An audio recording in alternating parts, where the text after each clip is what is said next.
నమస్తే, welcome to four sides TV political thought. నేను విజయ్ శంకర్. మొత్తంగా వైఎస్ జగన్మోహన్ రెడ్డి ఏదైతే కూటమి ప్రభుత్వం అధికారంలోకి వచ్చిన తర్వాత కొంత సైలెంట్గా ఉన్నారు, కార్యకర్తల్లోకి వెళ్ళట్లేదు, ఇటు రాష్ట్రంలో కూడా ఆయన పర్యటన పెద్దగా లేవు అనేటువంటి విమర్శలు సొంత పార్టీ నుంచి కూడా వినిపించాయి. అయితే ఆయన సంక్రాంతి తర్వాత తాను పూర్తి స్థాయిలో ప్రజాక్షేత్రంలోకి వస్తాను, ప్రభుత్వాన్ని నిలదీస్తాను అంటూ చెప్పారు. అందులో భాగంగానే నిన్న ఆయన ప్రెస్ మీట్ పెట్టడం జరిగింది. అందులో ప్రధానంగా విజయసాయిరెడ్డి రాజీనామాకు సంబంధించి కావచ్చు, లేకపోతే కూటమి ప్రభుత్వ వైఫల్యాలకు సంబంధించి కావచ్చు ఆయన ప్రస్తావించారు. విజయసాయిరెడ్డి రాజీనామా విషయానికి వచ్చేసరికి రాజకీయాల్లో విలువలు, విశ్వసనీయత అత్యంత ముఖ్యం.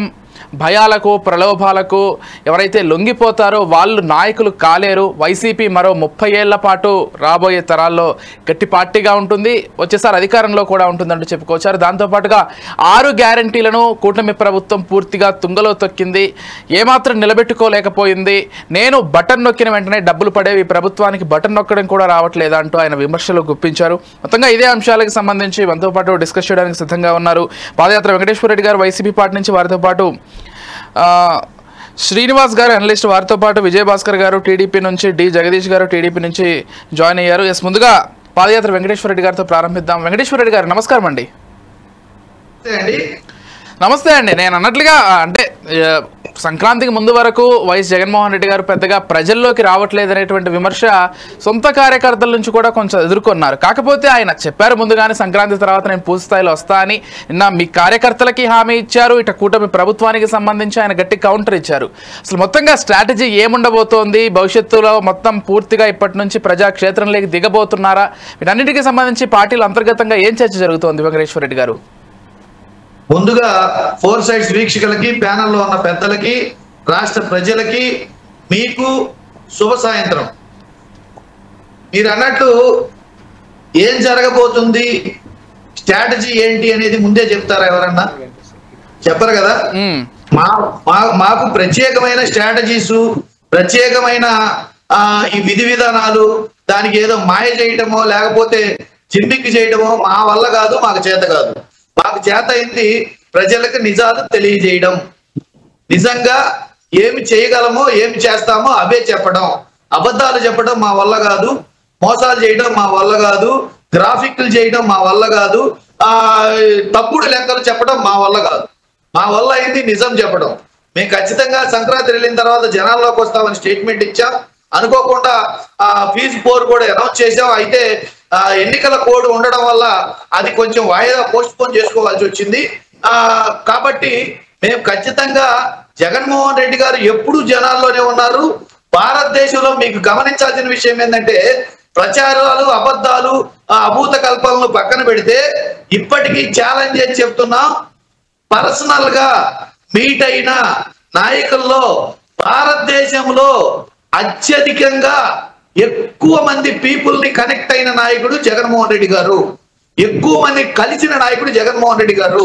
భారతదేశంలోనే ఒక్క విషయం, మీరు చెప్పేది పాదయాత్రలో కావచ్చు, లేకపోతే వైఎస్ రాజశేఖర రెడ్డి గారి మరణానంతరం ప్రతి ఇంటికి వెళ్ళి ఎవరైతే చనిపోయినటువంటి వాళ్ళ కుటుంబాలతో కనెక్ట్ అయినటువంటి వాట వాస్తవమే. కాకపోతే ఆయన అధికారంలోకి వచ్చాక ఎమ్మెల్యేల దగ్గర నుంచి, మంత్రుల దగ్గర నుంచి పార్టీ కార్యకర్తలు ఏ ఒక్కరిని కూడా దగ్గరికి రానివ్వలేదు. అది కూడా ఆయన ఓటమికి ప్రధాన కారణం అంటూ సొంత పార్టీ వాళ్ళు కూడా చెప్పుకున్నారు. ఇది వాస్తవం కాదా? మీరు గతం గురించి చెప్తున్నారు, ప్రస్తుతం గురించి మాట్లాడండి.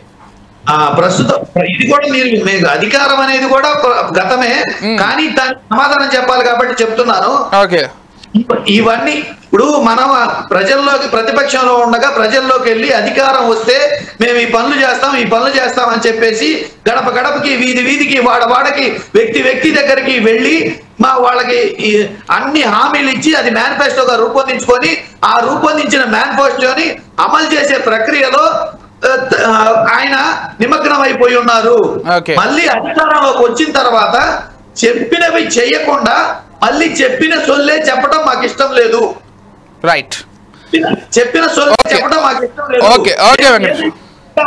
మేము ఏదైతే చెప్పామో అది మేనిఫెస్టో రూపంగా తయారు చేసి దాన్ని ఇంప్లిమెంట్ చేసే ప్రక్రియలో భాగంగా మేము నిమగ్నం అయిపోయి బిజీ అయిపోయాము చెప్పిన పనులు చేయటంలో. మాట అండి, అందుకే దానికి వ్యత్యాసం కూడా చెప్తాను. అందుకే మేము మేనిఫెస్టో భారతదేశంలోనే అందరికంటే మేనిఫెస్టోకి ఒక గుర్తింపు తెచ్చి మేనిఫెస్టోని ఖచ్చితంగా అమలు జరపాలి అనే పద్ధతిని తెచ్చి అందరికీ ఆదర్శంగా నిలవగలిగారు జగన్మోహన్ రెడ్డి గారు. రైట్ వెంకటేశ్వర రెడ్డి గారు. ఎస్, ఒక్కసారి విజయభాస్కర్ గారితో మాట్లాడదాం. వారితో పాటుగా జగదీష్ గారు కూడా ఉన్నారు, వారితో పాటుగా వీరయ్య గారు కూడా యాడ్ అయ్యారు.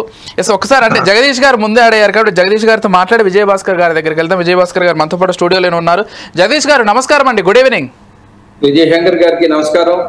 ఎస్ జగదీష్ గారు, ప్యానెల్లో ఉన్న పెద్దలకి, ఫోర్ సైడ్స్ టీవీ ప్రేక్షకులు కూడా నమస్కారాలు అండి. చెప్పండి సార్. ఎస్, ఎలా చూస్తారండి? నిన్న జగన్మోహన్ రెడ్డి గారు చాలా రోజుల తర్వాత ప్రెస్ మీట్ పెట్టి ప్రెస్ వాళ్ళు అడిగినటువంటి వాటికి కూడా సమాధానాలు చెప్తూ ప్రధానంగా విజయసాయి రెడ్డి రాజీనామాకి సంబంధించి రాజకీయాల్లో ప్రలోభాలకి భయాలకి లొంగకుండా ఉండేటువంటి వాళ్ళే నాయకులు అవుతారు, మిగిలినటువంటి వాళ్ళు కాదు అంటూ చెప్పుకొచ్చారు. అవి ఆయనకు సంబంధించి చేసినటువంటి కామెంట్స్ అనేటువంటి విమర్శ కూడా ఉంది. దాంతోపాటుగా మరొక విషయం ఏంటంటే కూటమి ప్రభుత్వం 6 గ్యారంటీల విషయంలో పూర్తిగా ఫెయిల్ అయిపోయింది, మేం బటన్ నొక్కి ఎప్పటికప్పుడు డబ్బులు వేసే వాళ్ళం, కూటమి ప్రభుత్వం అది చేయలేకపోతుందంటూ కూటమి ప్రభుత్వ వైఫల్యాలను కూడా ఎండగట్టే ప్రయత్నం చేశారు ఆయన. ఎలా చూస్తారు జగన్మోహన్ రెడ్డి గారి వ్యాఖ్యలు కావచ్చు?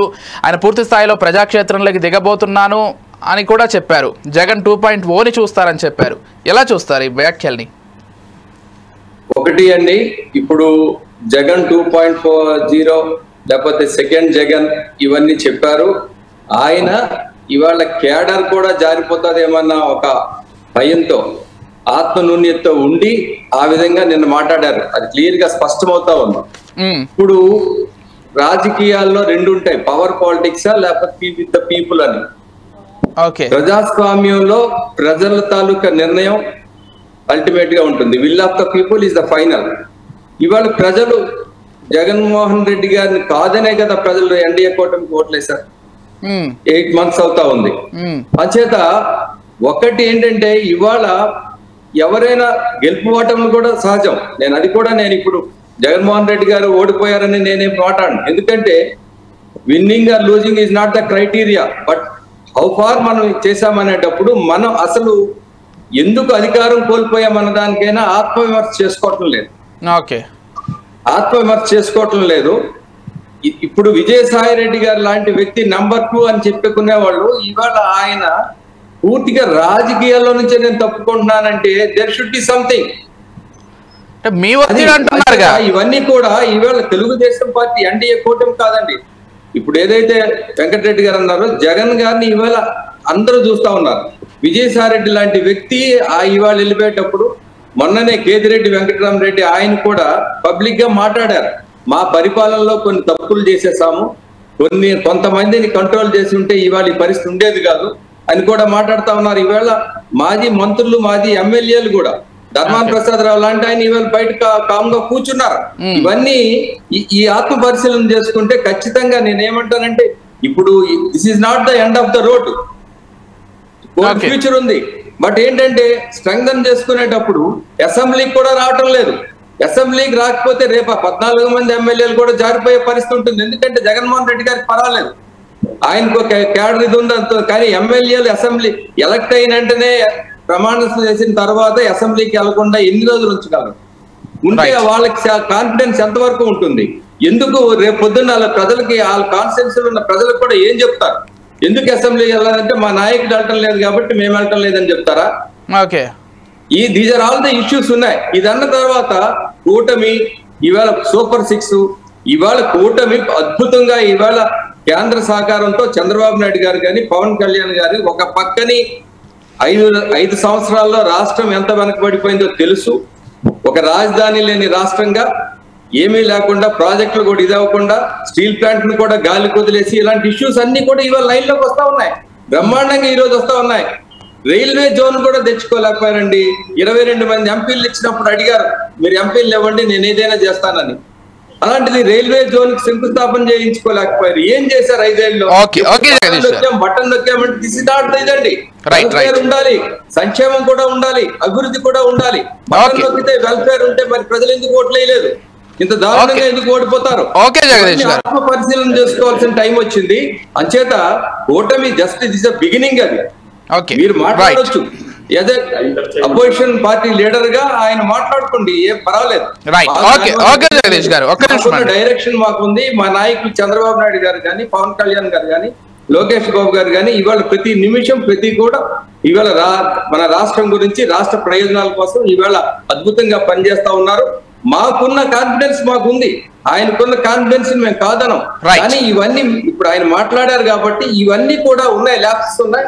వాటిని అధిగమించినప్పుడు ఇవాళ ఆత్మస్థైర్యాన్ని ఆయన కార్యకర్తలకు ఇవ్వాల్సిన అవసరం ఉంది. పార్టీలు ఉన్న ఆత్మస్థైర్యం అంటే లీడర్షిప్. ఒక్కసారి విజయభాస్కర్ గారితో మాట్లాడదాం. జగదీష్ గారు ప్యాలెస్ లో కూర్చొని పేపర్ స్టేట్మెంట్లు కాదండి, leader should lead from the front. Right Jagadish గారు. ఓకే అండి, ఓకే జగదీష్ గారు, జస్ట్ మూమెంట్ రాదండి. రైట్ జగదీష్ గారు. ఎస్, ఒక్కసారి మీ పార్టీ నుంచి విజయభాస్కర్ గారు కూడా స్టూడియోలో ఉన్నారు, ఒకసారి వారితో మాట్లాడదాం. ఎస్ విజయభాస్కర్ గారు, సరే వారు ప్రస్తావించినటువంటి విషయాలు కాకుండా, జగదీష్ గారు ప్రస్తావించినటువంటి విషయాలు కాకుండా ఒక ప్రధానమైనటువంటి విషయాన్ని మీ దగ్గర ప్రస్తావిస్తాను. పథకాలకి సంబంధించి లేకపోతే సంక్షేమ పథకాలకి సంబంధించి ప్రధానంగా వైసీపీ ఇచ్చినంతగా కూటమి ప్రభుత్వం ఇవ్వట్లేదు. అలా అని హామీలు ఇవ్వలేదా అంటే హామీలు మాకంటే ఎక్కువగా ఇచ్చింది, కాకపోతే ఈరోజు హామీలు ఏమాత్రం నెరవేర్చడం లేదు. గతంలో మేము ఎప్పటికప్పుడు అకౌంట్లలో డబ్బులు వేసేటువంటి ఒక పద్ధతిని తీసుకొచ్చాం బట్టలు నొక్కి. అప్పుడు రాష్ట్రంలో ఎక్కడా కూడా ఆర్థికంగా అందరూ కూడా సక్రమంగా ఉండేవాళ్ళు, కావాల్సినటువంటి వస్తు వినియోగం చేసుకునే వాళ్ళు. ఈరోజు ఆ పరిస్థితి లేదు, పండగలు చేసుకోలేకపోతున్నారు సరిగ్గా అనేటువంటి విమర్శలు కూడా వైసీపీ నుంచి వినిపిస్తున్నాయి. నిన్న జగన్మోహన్ రెడ్డి గారు కూడా అదే ప్రస్తావించారు, మళ్ళీ నేను వేసినట్లుగా డబ్బులు వేయట్లేదు అకౌంట్లో అని. ఏం చెప్తారు దానికి మీరు? నిన్న మధ్యాహ్నం ఆయన విజయవాడలో వాళ్ళ పార్టీ కార్పొరేటర్స్ సమావేశంలో ఈ విషయాలన్నీ ఆయన మాట్లాడాడు. ఎస్, తాను పుష్ప 1, పుష్ప 2 అని సినిమాలు ఉన్నట్టు అట్లాగే తన పరిపాలన రెండో పరిపాలన రాబోతుంది. జగన్ 2.2 అదే 2.2 అదే రెండో పరిపాలన అంతే. అంటే ఆయన కూడా రెండో జగన్ ని చూస్తారన్న విధంగా కూడా చెప్పారు. అవునవునవును, రెండో పరిపాలన రాబోతుంది, 30 సంవత్సరాలు ఇంకా కంటిన్యూస్గా మనం పరిపాలిస్తాం అని చెప్పాడు. అవును, అలా ఎందుకు చెప్పుకున్నాడు? మొత్తం అందరూ తనను వీడిపోతున్నారు. తను అధికారం కోల్పోగానే అప్పుడు దాకా ఉన్నటువంటి చుట్టూ చేరినటువంటి కార్యకర్తల్ని, నాయకులను చూసి తాను వాపును బలుపుగా అంచనా వేసుకున్నాడు. ఇప్పుడు అది బలుపు కాదు, వాపు అనేది అర్థమైంది. అదేవిధంగా వైనాట్ 175 అన్నాడు. అంటే ఉత్తర కుమార్ ప్రగల్భాలండి. ఇప్పుడు వైనాట్ 175 ఒక ఉత్తర కుమార్ ప్రగల్భం. నిన్న మరలా 30 సంవత్సరాలు కంటిన్యూస్గా ఆయన పరిపాలిస్తాడంట, 30 సంవత్సరాలు, అదొక ఉత్తర కుమార్ ప్రగల్భం. అదేవిధంగా మరలా పరిపాలన 2 అనేది చెప్పాడు. ఉత్తర కుమార్ ప్రగల్భాల్లో ఆయన ముందుంటాడు. అసలు అసూయాగ్రస్త మనస్తత్వం అయింది. మొదటి నుంచి చంద్రబాబు నాయుడు గారిని లక్ష్యంగా చేసుకొని, లేకపోతే పవన్ కళ్యాణ్ గారిని లక్ష్యంగా చేసుకొని ఓర్వలేని మనస్తత్వం. ఎప్పుడు వాళ్ళని వ్యక్తిగతంగా దూషించడం, అదేవిధంగా ఒక సైకోలాగా, ఒక శాడిస్ట్ లాగా పార్టీ క్యాడర్ అందరినీ బలవంత పెట్టి వాళ్ళందరి చేత స్టేట్మెంట్లు ఇప్పించడం, తాను ఒక్కడనే ఇక్కడ రామరాజ్యాన్ని స్థాపిస్తాను అన్నట్లుగా ఫీల్ అవుతుంటాడు అతనే. పోతే ఆయన ఏదో తన దగ్గర అతిమానుష శక్తులు ఉన్నట్టు అందరికీ దీవెనలు ఇస్తుంటాడు, స్పర్శిస్తుంటాడు, తలలు నిమురుతుంటాడు, కౌగులిచ్చుకుంటుంటాడు. ఆయన ఏమన్నా యేసు ప్రభువా ప్రజల్ని తాకితే వాళ్ళ రోగాలు నయం కావడానికి కాదు. ఆయన అదేవిధంగా తను బటన్ నొక్కాడని చెప్పి ఆ బటన్ నొక్కి ఆయన ఎంతమందికి మటన్ తినిపించాడు? అది కాదు, ఆయన బటన్లు నొక్కాడని చెప్పేసి ఇప్పుడు మేము చేసే పద్ధతుల్లో మేము చేస్తున్నాం. బ్రహ్మాండంగా పింఛను పథకం, ఆ రోజు 2000 పింఛను పథకాన్ని 5 సంవత్సరాలకి 250 చొప్పున ప్రజల్ని అవమానపరిచేలాగా ఏడాదికి 250 చొప్పునని అంచెలంచెలుగా ఆయన తాత సొత్తిస్తున్నట్టుగా అంచెలంచెలుగా 5 ఏళ్ల పాటు ఇచ్చేసి ఇంకొక 1000 పెంచాడు. మేము ఆ 3000ను ఒక్కసారి మళ్ళీ 4000 చేసాం. అదేవిధంగా అప్పుడున్నటువంటి పింఛన్ని మేము ఒక్కసారిగా 2000 చేసాం. ఆ రోజు 500 రూపాయలు ఉన్న పింఛన్ 2000 చేసాం. మళ్ళీ 2000ని 5 సంవత్సరాలకి 3 చేస్తే మేము 4 చేసాం. అదేవిధంగా రేపు మేము రైతు భరోసా మే నెలలో ఇవ్వాలని చెప్పేసి ప్రణాళిక రూపొందిస్తా ఉన్నారు. అదేవిధంగా రేపు ఉగాదికి మహిళలకు ఉచిత బస్సు ప్రయాణం ఏర్పాటు చేయడానికి సిద్ధమవుతోంది. ఎస్ వెంకటేశ్వర రెడ్డి గారు ఏదో చెప్పదలుచుకున్నారు, ఒకసారి చెప్పనిద్దాం. ఆయన మధ్యలో జోక్యం చేసుకుంటుంటాడు, టాపిక్స్ డైవర్ట్ చేస్తుంటాడు. సరే ఒక ప్రశ్న ఏమో, సరే మేము చెప్పేదే సత్యం, ఇతరులు చెప్పేది అసత్యాలు అన్నట్లుగా మాట్లాడతాడు ఆయన. పోతే ఈ భారతదేశంలో ఎవరు లేరు ఇంకా మా జగన్మోహన్ రెడ్డిను అని చెప్పి చెప్తాడు. ఏదో పోనీలో పాపం చెప్పనివ్వండి, మరి ఏదో చెప్పదలుచుకున్నారు. ఆ ప్రశ్న ఏంటో అడగండి, చెప్తారు. ఎవరు అబద్ధాలు చెప్తున్నారనే పాయింట్కి వస్తే, నిన్న రాజ్యసభ సాక్షిగా ఒక ప్రశ్నకి కూటమి ప్రభుత్వం రాజ్యసభ అబద్ధాలు చెప్పడంలో జగన్ మించిన వాళ్ళు ఎవరున్నారు బాబు? 5 ఏళ్లలో 9,000 పైచిలకు కంపెనీలు రిజిస్టర్ అయ్యాయి చెప్పేసి అమరావతి చేసి అధికారంలోకి వచ్చిన జగన్మోహన్ రెడ్డి చెప్పడం కదా. ఇక వీళ్ళు చెప్పే మాటలు ఆ మాటలు జవాబు చెప్పు. అమరావతి రాజధాని చెప్పి నమ్మించి చేసి పబ్లిసిటీ చేసి వచ్చి నిర్దాక్షిణ్యంగా 6 చంపేశారు. దాన్ని అమరావతి రాజధాని మేము విమర్శిస్తున్నామంటే, ప్రశ్నిస్తున్నామంటే ఎందుకు ప్రశ్నించాం? 6 చంపేసిన 6 డేట్ పెట్టి పిలిచి దేవుడిని చూపిస్తామని చెప్పేసి దేవుడి దగ్గరకు పంపించిన వాళ్ళని ఒళ్ళో కూర్చోమని ప్రశ్నించకుండా గోరుముద్ర పెడతామా? వెంకటేశ్వర స్వామి దగ్గర సంతకాలు పెట్టి మెగా డిఎస్సీ డిసెంబర్ లో మెగా డిఎస్సీ ఇస్తామని చెప్పేసి ఏమైంది? డిసెంబర్ లో మెగా డిఎస్సీ గత జూన్ లో ఇవ్వాల్సిన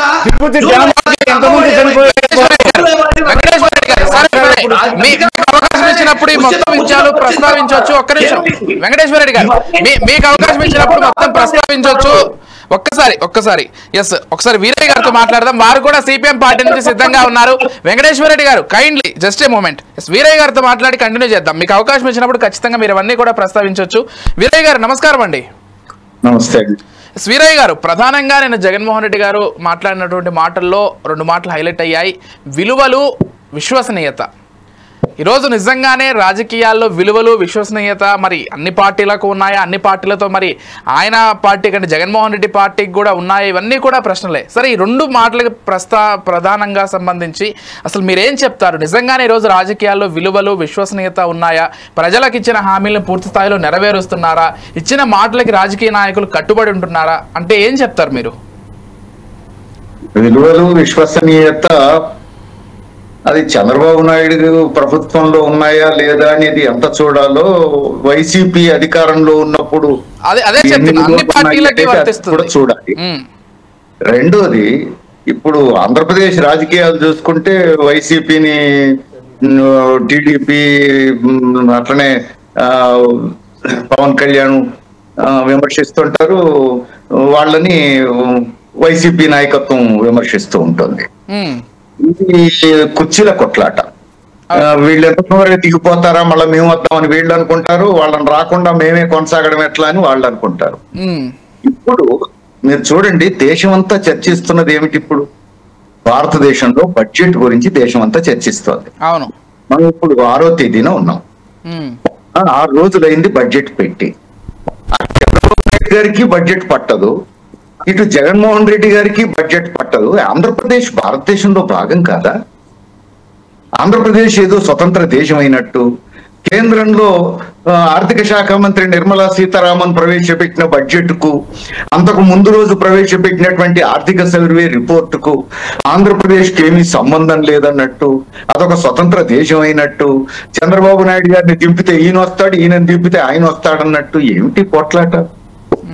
వాళ్ళ పార్టీలో ఆయన రాజీనామా చేశాడన్నారు, ఇది వాళ్ళ పార్టీ అంతర్గత విషయం. రెండోది, సంక్షేమ పథకాలు మేము ఉన్నప్పుడు చాలా ఇచ్చాం, మీరు ఇవ్వట్లేరు. ఎంతకాలం జనాన్ని సంక్షేమ పథకాల పేరుతో మభ్య పెడుతూ ఓట్ల పథకాలతో రాజ్యం వెళ్తారు? ఇప్పుడు తెలంగాణ చూసినా అదే రాజకీయం, ఆంధ్రప్రదేశ్ చూసినా అదే రాజకీయం. అసలు ప్రజల్ని ఎంతకాలం సంక్షేమ పథకాలతో మభ్య పెడతారు? ఇవాళ ఎకనామిక్ సర్వే చెప్పింది స్పష్టంగా. ఎకనామిక్ సర్వే ఎవరి ఆధ్వర్యంలో రాయబడ్డది? అది ప్రధానమంత్రి ఎకనామిక్ అడ్వైజర్ ఆయన పర్యవేక్షణలో రూపొందిన రిపోర్టు, ఆర్థిక మంత్రి స్వయంగా పార్లమెంట్ లో ప్రవేశపెట్టిన రిపోర్టు. ఆ రిపోర్టు చెప్తోంది గత 5 సంవత్సరాలుగా దేశంలో వేతన జీవులకు కానీ, స్వయం ఉపాధితో బతుకుతున్న వాళ్ళకి కానీ వేతనాలు పడిపోయినాయి. ఇది స్పష్టంగా చెప్తుంది ఆ రిపోర్టు. అట్లానే ఇప్పుడు ప్రభుత్వం చేయించినటువంటి కేంద్ర ప్రభుత్వం చేయించిన సర్వే ద్వారానే తేలినటువంటి అంశం ఏంటి? 22 కోట్ల మంది ప్రజల రోజువారీ ఆదాయం 300కు మించి లేదు అని. మూడోది ఎకనామిక్ సర్వే రిపోర్టే చెప్పింది ఏమిటి? నిజ వేతనాలు కూడా పడిపోతున్నాయని చెప్పేసి. నిజ వేతనాలు పురుషులకు 9.1% పడిపోతే మహిళలకు 32% పడిపోయినాయి అని చెప్పి, అంటే 3.5 రెట్లు ఎక్కువగా పడిపోయినాయి అని చెప్పేసి. ఇవేవి అసలు చంద్రబాబు నాయుడు గారికి సమస్యలుగా కనపడవు, పవన్ కళ్యాణ్ గారికి సమస్యలుగా కనపడవు, జగన్మోహన్ రెడ్డి గారికి సమస్యలుగా కనపడవు. అంతా అబ్రకదబ్రా అంటారు. ఇదంతా వీరయ్య గారు ఒక విషయం అండి, చంద్రబాబు గారు మాట్లాడుతూ కేంద్రం ప్రవేశపెట్టిన బడ్జెట్ ని మేము స్వాగతిస్తున్నాం, చక్కగా ఉందంటూ కామెంట్ చేశారు కదా. ఇప్పుడు కేంద్రం ప్రవేశపెట్టినటువంటి బడ్జెట్ చక్కగా ఉందంటే సిగ్గుతో తలదించుకోవాలి. ఆంధ్రప్రదేశ్ ప్రజానీకం మనుషులు కారా? ఇప్పుడు ఆయన సమాధానం చెప్పాలి చంద్రబాబు నాయుడు గారు. దేశ ఎకనామిక్ సర్వే రిపోర్ట్ చెప్పింది గత 5 సంవత్సరాలుగా ఈ దుస్థితి కొనసాగుతోందని చెప్పింది. దాని ఫలితమే దేశంలో స్థూల జాతి పడిపోయిందని చెప్పింది. ఇవన్నీ ఎకనామిక్ సర్వే చెప్తే మరి ఇప్పుడు చంద్రబాబు నాయుడు గారు చెప్పాలి దేశం అంతా జరిగింది కానీ ఆంధ్రప్రదేశ్ లో ప్రజల కొనుగోలు శక్తి పెరిగిందని చెప్తారా? దేశమంతా ఉపాధి అవకాశాలు తగ్గిపోయినాయి ఈ ఎకనామిక్ సర్వే రిపోర్టు ప్రకారం, కానీ ఆంధ్రప్రదేశ్ లో మాత్రం ఉపాధి అవకాశాలు బాగా పెరిగినాయని చెప్తారా? వీటికి సమాధానం చెప్పాలి కదా. ప్రతిపక్షాల మాటలకు సమాధానం అవసరం లేదండి, కమ్యూనిస్టుల మాటలకు సమాధానాలు అవసరం లేదండి. మరి తాము భాగస్వామిగా ఉన్న కేంద్ర ప్రభుత్వం ఆధ్వర్యంలో రూపొందినటువంటి ఎకనామిక్ సర్వే చెప్పిన వాటికైనా చంద్రబాబు నాయుడు గారు సమాధానం చెప్పాలి కదా. లేదు చెప్పాలి ఆంధ్రప్రదేశ్ భారతదేశంలో భాగం కాదు, ఎకనామిక్ సర్వే రిపోర్ట్ అంతా ఆంధ్రప్రదేశ్ కు సంబంధం లేదని చెప్పాలి. చెప్పగలరా? ఒక ముఖ్యమంత్రి స్థానంలో ఉండి వీటికి సమాధానం చెప్పకుండా అది చాలా బ్రహ్మాండంగా ఉందంటే ఎవరిని మప్పి పెట్టడానికి? అందుకని కొత్తక జగన్మోహన్ రెడ్డి గారు, చంద్రబాబు నాయుడు గారు, అటు పవన్ కళ్యాణ్ గారు ఒకళ్ళ మీద ఒకళ్ళు రాళ్ళు వేసుకుంటే ఉపయోగం ఏంటి? వాళ్ళకి ఏమన్నా తగాదాలు ఉంటే రాళ్ళు వేసుకొనివ్వండి. కానీ ఆంధ్రప్రదేశ్ ప్రజల సమస్యల గురించి వాళ్ళు ఏం చెప్పదలుచుకున్నారు? భారతదేశంలో వాళ్ళు భాగం, వాళ్ళు దేశభక్తులైతే, ఈ దేశం గురించి వాళ్ళకు బాధ్యత ఉంటే మరి ఇప్పుడు చెప్పాలి. ఇప్పుడు పవన్ కళ్యాణ్ గారు కూడా చెప్పాలి, తన పార్టీని మోడీ గారికి పణంగా పెట్టారు కదా, పార్టీ పెట్టిన వారం రోజులకే తీసుకుపోయి బేరం పెట్టుకున్నారు కదా, మోడీ గారికి అప్పచెప్పారు కదా, మరి వారు ఇప్పుడు చెప్పాలి సమాధానం. చంద్రబాబు నాయుడు గారు చెప్పాలి 2002లో మోడీ ఇక్కడికి వస్తే అరెస్ట్ చేస్తానన్న చంద్రబాబు నాయుడు గారు ఇప్పుడు ఆ మోడీ పంచన చేరి ఆ ఫ్రంట్ చాలా గొప్పదని మాట్లాడుతున్నారు కదా, మరి ఇప్పుడు ఎకనామిక్ సర్వే సమాధానం చెప్పాలి. రైట్ అండి, రైట్. ఒక్కసారి జగదీష్ గారితో మాట్లాడదాం, వారితో మాట్లాడిన తర్వాత మళ్ళీ ఒకసారి ఈ అంశం గురించి చర్చిద్దాం. జగదీష్ గారు ఒక విషయం అండి, అంటే గత 5 ఏళ్ల పాలనలో రాష్ట్రం దాదాపుగా చాలా అన్ని రంగాల్లో కూడా నష్టపోయింది, దాన్ని నిలదొక్కునేటువంటి ప్రయత్నం చేస్తున్నామని మీరు చెప్తూ ఉన్నారు. కాకపోతే మీరు ఇచ్చినటువంటి హామీలకు కూడా అదే స్థాయిలో కట్టుబడి ఉండాల్సినటువంటి అవసరం ఉంది. ఎందుకంటే ప్రజలకు హామీ ఇవ్వడం అంటే ఆ హామీల ద్వారానే గెలిచారు, ఆ హామీలను నమ్మే ప్రజలు ఓట్లేస్తారు. కాబట్టి సంక్షేమ పథకాలకు సంబంధించి పూర్తి స్థాయిలో నెరవేర్చట్లేదు. అది ఉచిత బస్సు కావచ్చు, లేకపోతే మరికొన్ని కావచ్చు. దానికి సంబంధించి వైసీపీ విమర్శిస్తోంది. జగన్మోహన్ రెడ్డి గారు కూడా అదే చెప్పారండి, సూపర్ 6 ఎందుకు ఇచ్చారు, ఇచ్చిన తర్వాత దాని మాట తప్పడం ఎందుకు అనేటువంటి మాట కూడా మాట్లాడుతున్నారు. ఏం చెప్తారు దానికి సమాధానం? ఇప్పుడు హామీలు ఏవైతే ఇచ్చామో వాటి విషయంలో చాలా స్పష్టంగా ఉన్నా. ఇప్పటికే మా ముఖ్యమంత్రి గారు ఈ మధ్యలో కూడా అమ్మఒడి ఎప్పుడు ప్రారంభిస్తాం, రైతు భరోసా ఎప్పుడు ప్రారంభిస్తామని ఒక డేట్స్ కూడా ఇవ్వడం జరిగింది. అంచేత ఒకటండి, ఇప్పుడు ఒకటి వెల్ఫేర్ స్కీమ్స్ చేయడంతోనే అభివృద్ధి కూడా చేయాలి, ఇన్ఫ్రాస్ట్రక్చర్ కూడా పూర్తిగా పోయింది, ఇన్ఫ్రాస్ట్రక్చర్ కూడా ఉంది. ఇవన్నీ అంటే జగదీష్ వెంకటేశ్వర రెడ్డి గారు ఏం చెప్తున్నారంటే టైం పడుతుంది. అంచేత మేము మేము ఈవేళ సూపర్ 6 కాదు అంతకన్నా ఎక్కువ చేయడానికి కట్టుబడి ఉన్నాం. మేము దాన్ని ప్రూవ్ చేసుకుంటాం, అందులో ఏమీ డౌట్ ఏం లేదు. అయితే ఇప్పుడు వీరయ్య గారు చాలా మంచి ఇష్యూస్ రైజ్ చేశారు. నిజంగా ఎప్రిషియేట్, మామూలుగా కాదు, ఎవ్రీబడి షుడ్ అప్రిషియేట్ దట్. కానీ ఇక్కడ 2 ఉన్నాయి, ఎకనామిక్ రిఫార్మ్స్. ఇప్పుడు సార్ వీరయ్య గారు చెప్పినవి రిఫార్మ్స్ రావాలి, ఎకనామిక్ రిఫార్మ్స్, పొలిటికల్ రిఫార్మ్స్ రావాలి. చాలా వరకు ఇవన్నీ వస్తే గానీ ఈ ఇష్యూస్ కి సమాధానం చెప్పలేని పరిస్థితి ఖచ్చితంగాను. ఇప్పుడు ఏంటంటే పర్చేజింగ్ పవర్ కొనుగోలు శక్తి పెంచకుండా ఫ్రీ బీస్ మీద ఎంతవరకు మనం ఇలా నడుపుకెళ్తామంటే ఒకసారి చూడండి, నిన్న జరిగిన బీజేపీ ఢిల్లీ ఎలక్షన్ లో కూడా పోటీలు పడి సంక్షేమ ఇవి ఈ ఫ్రీ బీస్ నే ప్రకటించడం జరిగింది. ఆ విధంగా అలాగే వెళ్ళిపోతా ఉంది. ఎందుకంటే ప్రజాస్వామ్యంలో అధికారం కూడా అవసరం. అధికారం ఉండాలంటే ప్రజలు కూడా ఆ విధంగా ట్యూన్ అయిపోయారు. ఎవరు బాగా ఇస్తారు? ఇప్పుడు 4,000 ఇస్తా ఉంటే నెక్స్ట్ 5,000 ఎవరు ఇస్తారు పెన్షన్ అనే ఆలోచనలో కూడా ప్రజలు ఉన్నారు. అంచేత ఇది 2-way ప్రాసెస్. ఎక్కడ బిగినింగ్ ఎక్కడ, ఎండ్ ఎక్కడ, ఏం చేయాలన్న దానికి కంట్రీ వైడ్ గా ఒక డిస్కషన్ జరిగినప్పుడు ఖచ్చితంగా, అంటే పూర్వం చాలా స్ట్రగుల్స్ వచ్చాయి, ఫ్రీడమ్ స్ట్రగుల్ దగ్గర నుంచి అలాంటివి వచ్చాయి, రెవల్యూషన్స్ వచ్చాయి. ఇప్పుడు కూడా అలాంటి రెవల్యూషనరీ అప్రోచ్ వస్తే గానీ అసలు భారతదేశం మొత్తం మీద ఇలా వెళ్ళిపోతా ఉంటే అప్పుడప్పుడు ఇండివిజువల్ గా ఆలోచించుకునేటప్పుడు, బేరింగ్ అబౌట్ పార్టీస్ పవర్ అన్ని ఇండివిజువల్ గా ఆలోచించుకునేటప్పుడు వీరయ్య గారు చెప్పిన ప్రశ్నలు ఖచ్చితంగా ప్రతి ఒక్కరి దీంట్లో ఉన్నాయి. ఇలా వెళ్ళిపోతా ఉంటే రేపు ఏమవుతాము, అసలు ఏమవుతుంది? ఒక వైపు వెల్ఫేర్ స్కీమ్స్ ఇస్తా ఉంటే అంటే మాట్లాడితే మళ్ళా ఇప్పుడు పబ్లిక్ అట్ లార్జ్ అని కామెంట్ చేసినట్టు ఉంటుంది. కొంత మనం లేజినెస్ కూడా పెంచుతా ఉన్నాం. అది చాలా డేంజరస్ సిగ్నల్. ఓకే జగదీష్ గారు, లేకుండా ఆ విధంగా తీసుకెళ్ళటం వల్ల ఏమవుతుంది? పవర్ కోసం, పవర్ క్యాప్చర్ చేయడం కోసం మనమే సొసైటీని పాడు చేస్తా ఉన్నాం అన్న విషయం కూడా ఉంది. జగదీష్ గారు, ఒక విషయం అంటే ఇవాళ చంద్రబాబు నాయుడు గారు ఈ తక్కువ బడ్జెట్ లోనే, ఈ షార్ట్ పీరియడ్ లోనే మేము ప్రామిస్ చేయకుండా ఉన్న కూడా ఇవాళ తీసుకొచ్చాం. ఓకే జగదీష్ గారు, ఏదేమైనప్పటికీ ఒక విషయం జగదీష్ గారు, అమరావతి, పోలవరం ముందవుతా ఉన్నాయి. ఓకే జగదీష్ గారు, రైట్. హైకోర్టు బెంచ్ కూడా ఇవన్నీ కూడా జగన్మోహన్ రెడ్డి గారు ప్రామిస్ చేసి ఎంటీ ప్రామిసెస్ కింద, ఖాళీది కింద 3 రాజధానులు అని చెప్పి ఇవాళ స్టెబిలైజ్ చేసుకుంటారు. ప్రోగ్రెస్ ఉంది, ఒక ప్రోగ్రెస్ కానీ క్రియేట్ చేయటమే కదా, ఆ విధంగా అడుగులు కూడా. ఓకే జగదీష్ గారు, ఒక విషయం అండి, ఇక్కడ మీరు అన్నట్లుగా నిజంగానే ప్రజలు కూడా, అంటే ఏ పార్టీ ఎక్కువ హామీలు ఇస్తే, ఏ పార్టీ ఎక్కువ సంక్షేమ పథకాలు ఇస్తే ఆ పార్టీ కోట్లు వేస్తున్నటువంటి రోజుల్ని చూస్తున్నాం. ప్రజలు కూడా అలా ట్యూన్ అయ్యారు, అది కూడా వాస్తవమే. కాకపోతే ఇవన్నీ ఎక్స్క్యూజెస్ అయితే కాదు కదా. అంటే ఇచ్చిన హామీల్ని నెరవేర్చకపోవడానికి ఇవైతే ఎక్స్క్యూజెస్ డెఫినెట్లీ కాదు. దానికి మా హామీలు ఖచ్చితంగా మేము కట్టుబడి ఉన్నాం, మేము చేస్తామండి, మాకు ఆ కాన్ఫిడెన్స్ ఉంది. ప్రజలు కూడా చంద్రబాబు నాయుడు గారిని, పవన్ కళ్యాణ్ గారిని ఇవాళ విశ్వసిస్తా ఉన్నారు ఖచ్చితంగా. లేకపోతే రెవల్యూషన్ వచ్చేది కదా. కాబట్టి అందులో హామీల గురించి మేము ఏదైతే ప్రామిస్ చేశామో మేము దాన్ని ఏమాత్రం కట్టుబడి ఉన్నాం. దాన్ని ఎప్పుడు దాటం, ఖచ్చితంగా ఇంప్లిమెంట్ చేస్తాం. వాటికన్నా ఎక్కువ కూడా చేయడానికి ప్రయత్నం చేస్తాం. ఓకే, వెంకటేశ్వర రెడ్డి గారితో మాట్లాడదాం ఒక్కసారి. వెంకటేశ్వర రెడ్డి గారు, ఒక్క విషయం అండి, ఇందాక విజయభాస్కర్ గారు మాట్లాడుతూ ఒక విషయాన్ని పేర్కొన్నారు. వాపును చూసి గత ప్రభుత్వం బలుపు అనుకుంది, కాకపోతే అది వాపు అని అర్థమయ్యేసరికి అధికారాన్ని కోల్పోయింది. కాకపోతే అదే ధోరణిని జగన్మోహన్ రెడ్డి గారు కొనసాగిస్తున్నారని చెప్పారు. మరొక విషయం ఏంటంటే, ఈ రోజు కూడా వాళ్ళ పార్టీ నేతలతో చాలా మందితో బలవంతపు స్టేట్మెంట్స్ ఇప్పిస్తున్నారు. వాళ్ళకి ఇష్టం లేకపోయినా మంత్రులకు, ఎమ్మెల్యేలకు ఖచ్చితంగా ఇది మాట్లాడి తీరాల్సిందే అని ప్రతిపక్షాలని తిట్టించడమో, లేకపోతే విమర్శల స్థాయి ఎక్కువగా ఉండేటువంటి మాటల్ని మాట్లాడించడమో జగన్మోహన్ రెడ్డి గారు చేస్తున్నారనేటువంటి 2 విమర్శల్ని ప్రధానంగా ఆయన ప్రస్తావించారు. ఏం చెప్తారు ఈ రెండింటికి కూడా?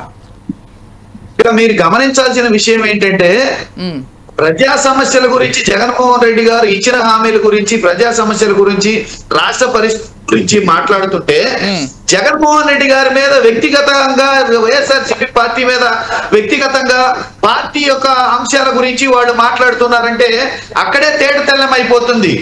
చంద్రబాబు నాయుడు గారు సాక్షాత్తు ప్రెస్ మీట్ పెట్టి మేసం మలేసి, తొడగొట్టి, రొమ్మిరిసి, నేను అబద్ధాలు చెప్పాను, నేను ఇవి అమలు చేయలేనని చెప్పేసి సాక్షాత్తు చంద్రబాబు నాయుడు గారే ఒప్పుకున్నారు, నేను ఈ అమలు చేయలేను అని.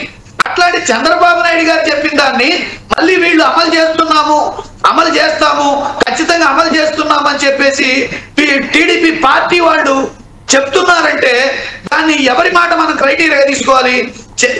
ఈ రాష్ట్ర ముఖ్యమంత్రి చంద్రబాబు నాయుడు గారి మాట క్రైటీరియాగా తీసుకోవాలా, లేకపోతే ప్యానల్లోకి వచ్చిన ఈ టీడీపీ పార్టీ సభ్యుల మాట క్రైటీరియాగా తీసుకోవాలా? ఎవరు అబద్ధమాడుతున్నారు, ఎవరు నిజం చెప్తున్నారు? మీరు విన్నారు కదా, సామాజిక మాధ్యమాల ద్వారా సూపర్ 6 ఆర్థిక పరిస్థితి బాగలేదు, మేము అమలు జరపలేము అని మేసం మెలేసి తొడగొట్టి ప్రెస్ మీట్ పెట్టి చెప్పారా లేదా? పాత ప్రభుత్వం పోయి కొత్త ప్రభుత్వం అధికారంలోకి వచ్చినప్పుడు పాత ప్రభుత్వంలో లోటుపాట్లని విశదీకరించడానికి ఆయన చేసిన ప్రయత్నం అది. ఆయన చేయలేనని చెప్పేసి తన అసమర్థతను వ్యక్తం చేయలా. పాత ప్రభుత్వంలో జరిగిన లోటుపాట్లన్నీ బహిరంగపరిచాడు. అది ప్రజాస్వామ్యంలో పారదర్శకంగా ఉండడానికి ప్రెస్ మీట్ లో జరిగిన లోటుపాట్లన్నింటినీ విశదీకరించాడు.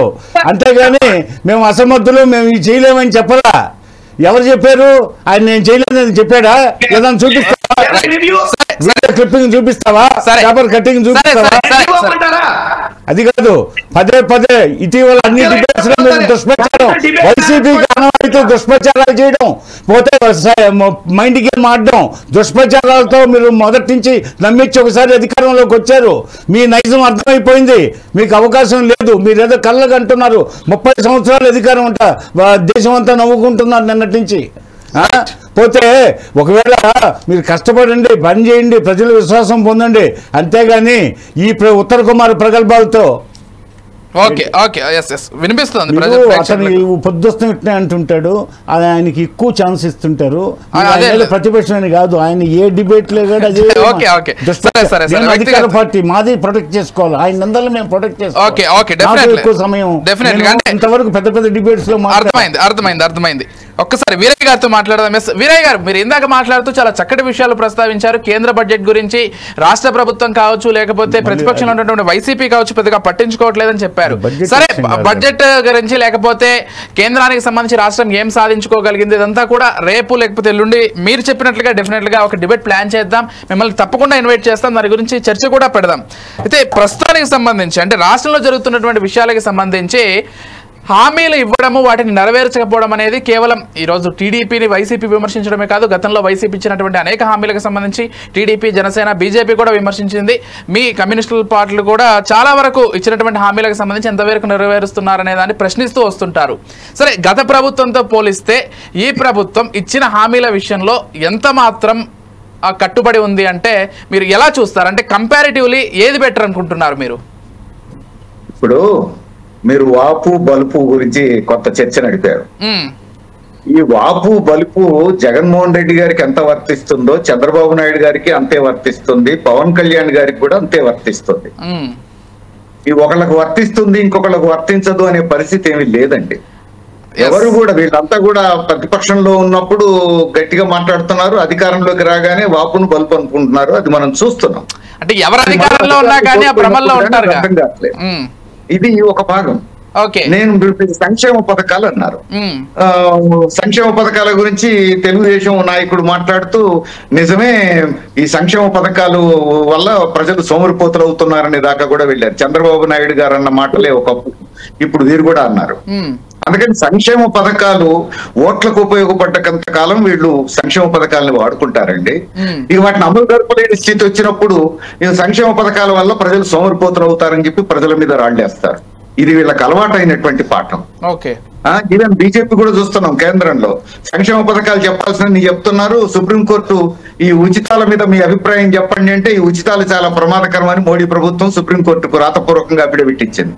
చూసాం, ఆ బీజేపీ అయినా ఇక్కడ టీడీపీ అయినా వైసీపీ అయినా చేస్తున్న పని మనం చూస్తున్నాం. అందుకని ఇక్కడ నేను చెప్పదలుచుకుంది ఏంటంటే చంద్రబాబు నాయుడు ప్రభుత్వం హామీలను అమలు జరపగలుగుతోందా లేదా అన్నప్పుడు ఇక్కడ రాష్ట్ర ప్రభుత్వం దగ్గర తగినన్ని నిధులు లేకుండా, ఇప్పుడు నిధులన్నీ జిఎస్టీ పేరుతో కేంద్రానికి పోతున్నాయి కదా, వాళ్ళు దయదలిచి ఇచ్చిందే నిధులు. కాబట్టి నిధులన్నీ కూడా కేంద్రం గుప్పిట్లో పెట్టుకున్న నేపథ్యంలో కేంద్రం నుంచి నిధులు రాకుండా, అది వైసీపీ అయినా అది చంద్రబాబు నాయుడు అయినా ఎవరైనా సంక్షేమ పథకాలు మీరు ఎన్ని అమలు జరపగలుగుతారు? ఇప్పుడు కేంద్రం నుంచి నిధులు రావాలి అని అంటే బడ్జెట్ సైజు పెరగాలి. నేను బడ్జెట్ గురించి చర్చ పెట్టట్లా, నేను ఆంధ్రప్రదేశ్ లో సంక్షేమ పథకాల గురించే మాట్లాడుతున్నా. వైసీపీ అధికారంలో ఉండింటే కూడా ఈ ప్రశ్నే వచ్చేది. అందుకని ఎవరు అధికారంలో ఉన్నారనేది కాదు, ఆంధ్రప్రదేశ్ ప్రజానీకానికి సంక్షేమ పథకాలు అమలు కావాలంటే డబ్బు కావాలంటే ఇది డబ్బుతో కదా పని. ఆ డబ్బు కేంద్రం ఇవ్వకుండా రాదు. కేంద్రం ఇవ్వాలంటే బడ్జెట్ సైజ్ పెరగాలి కదా. బడ్జెట్ సైజ్ 15 ఏళ్ళుగా చూడండి సైజ్ తగ్గుతా ఉంది. జీడిపిలో 18% నుంచి ఇప్పుడు 14.2% వచ్చింది. అంటే బడ్జెట్ సైజ్ తగ్గుతా ఉంది. బడ్జెట్ సైజ్ తగ్గుతున్నప్పుడు ఆంధ్రప్రదేశ్కి ఏమి ఇస్తారు, తెలంగాణకి ఏమి ఇస్తారు, ఇంకో రాష్ట్రానికి ఏమి ఇస్తారు? వాళ్ళ అంబానీకి అదానికి ఇచ్చేందుకే సరిపోతుంది.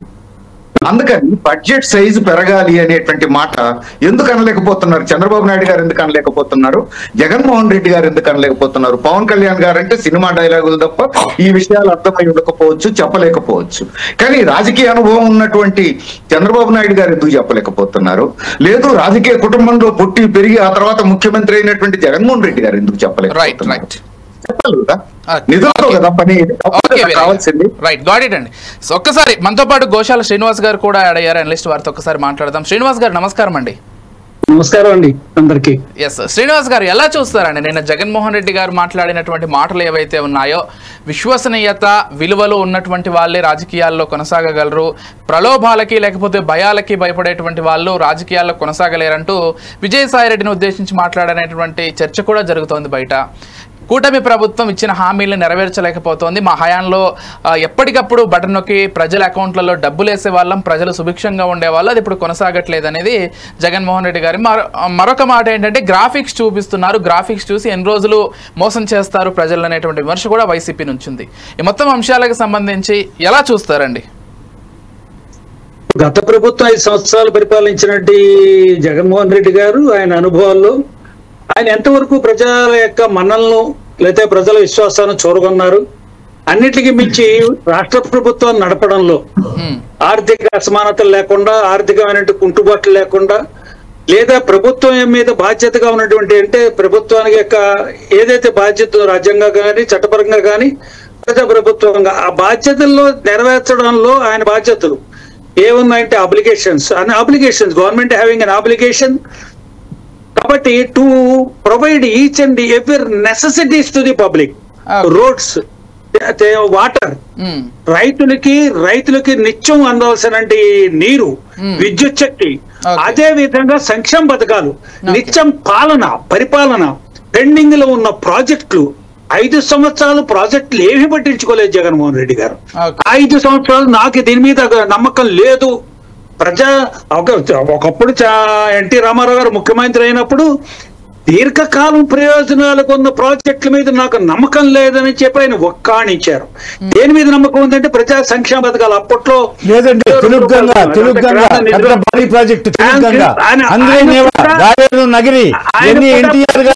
బాగులు చూడడానికి ఏదైతే ప్రజా సంక్షేమ రాజీవ్ గాంధీ కేంద్రంతో నిరంతరం పోరు, ఎన్టీ రామారావు తెచ్చుకోండి. తెలుగు వాళ్ళని నన్ను అభిమానించే వాళ్ళ దగ్గర జోన్లు పెట్టి వసూలు చేసుకుని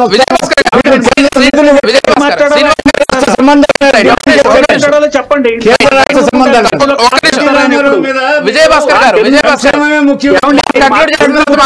మిమ్మల్ని ఎవరు చేయకూడదు, జైల్లో పెట్టేస్తారు, చేస్తారు.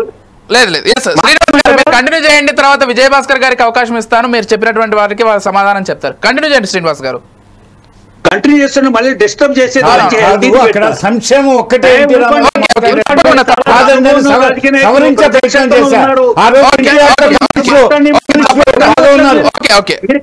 డివైడ్ చేసి డిస్టర్బ్ చేద్దామని లక్ష్యంగా ఉన్నారు. ఎవరు ఎన్టీ రామారావు అంటే ఊరుకోమంటారా? ప్రజల క్షమ ఎవరు సృష్టిండి? భాస్కర్ గారు మీకు అవకాశం ఎవరు ఇంకా చెప్పమంటారా? అది కాదండి, అసలు ఎన్టీ రామారావు అప్పుడు కేంద్రం లేదండి. అసలు మొత్తం అసలు ఎవరు ఎన్టీ రామారావు సినిమా ఫీల్డ్ నుంచి వచ్చాడని చెప్పి ఒక్కసారిగా మా కాంగ్రెస్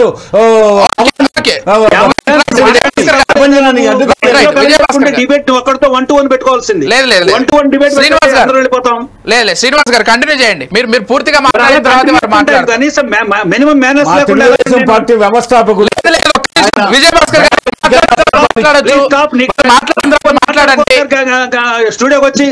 కాబట్టి ఈవేళ ఈ పోలవరం ప్రాజెక్టు పూర్తిగా నిర్లక్ష్యం చేయబడింది. ఇంకా చెప్తున్నాను, జిఎస్టీ గురించి ఎంతగా చెప్పారు ఎవరో.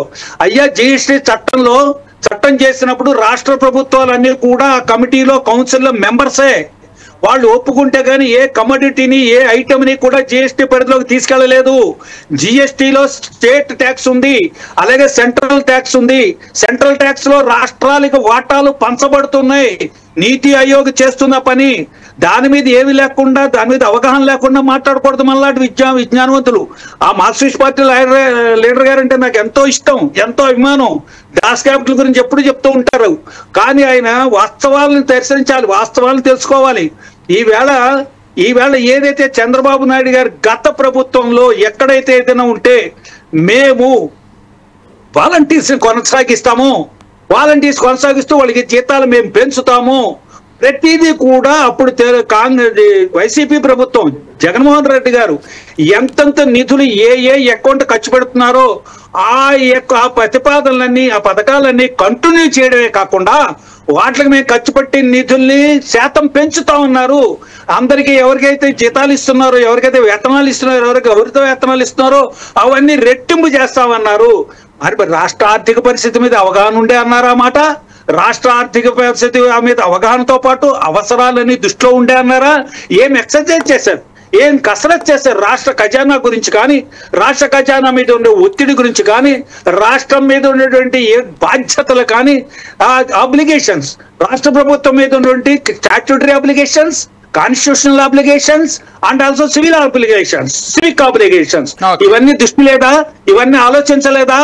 కాబట్టి ఇప్పుడు రాష్ట్రం యొక్క ఆర్థిక పరిస్థితి వాస్తవాలను చూసి ఈ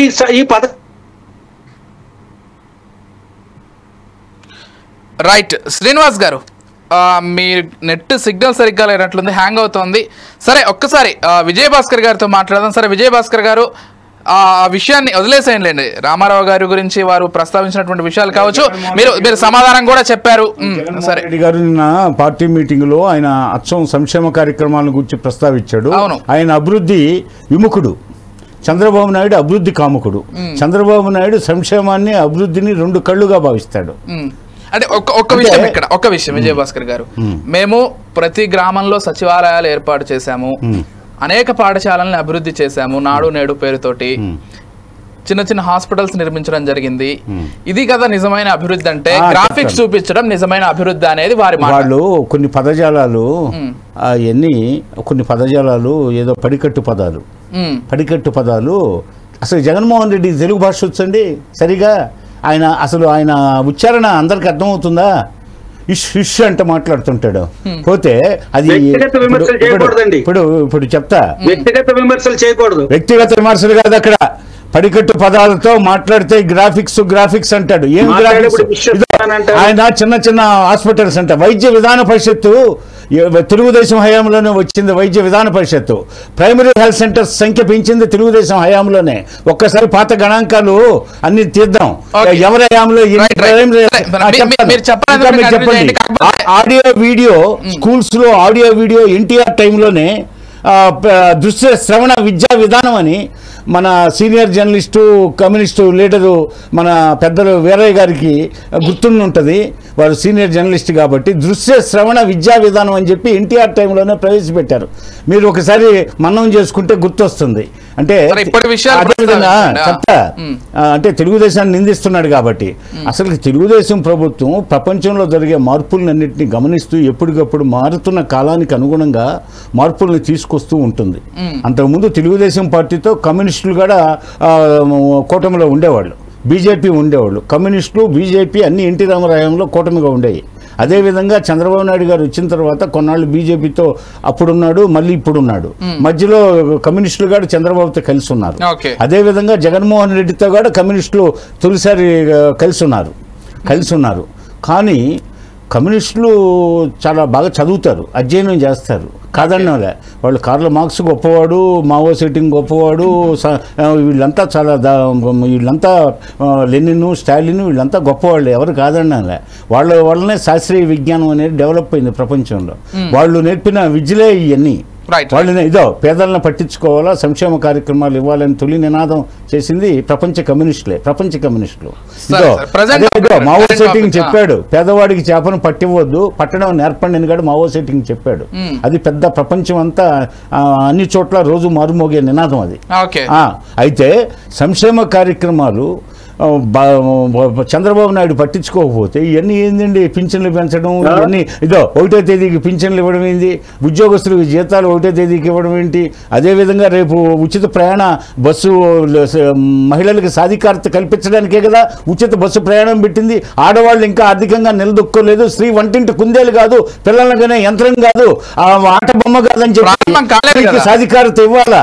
వాళ్ళు కూడా పొయ్యి స్వచ్ఛందంగా పొయ్యేసి ప్రారంభం అయితే కాలేదు కదా, వాళ్ళు పొయ్యి కార్యాలయాలకు పోవడానికి కానీ, చదువుకోవడానికి కానీ, బజారుకు పోవడానికి కానీ, వస్తువులు తెచ్చుకోవడానికి కానీ మహిళలకు కాస్త స్వేచ్ఛ ఇవ్వాలని చెప్పేసి మహిళా సాధికారత ప్రారంభం కాబోతుంది ఉచిత బస్సు ప్రయాణం ద్వారా రేపు నుంచి మే నెలలో. ఒక్క విషయం నేను గత వైసీపీని గాని మిమ్మల్ని గాని ఒకటే అడుగుదలుచుకున్నాను.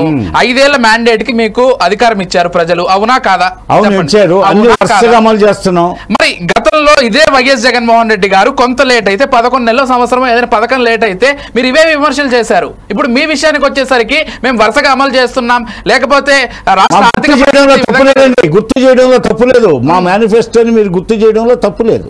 ప్రజాస్వామ్యంలో గుర్తు చేయాల్సిందే, మేము సమాధానం చెప్పాల్సిందే. మేము మా ప్రభుత్వాన్ని మేము డబ్బా కొట్టం. మాకు గుర్తు చేయడంలో తప్పేం లేదు. మేము అమలు చేయాలి. అవును చేస్తున్నాము.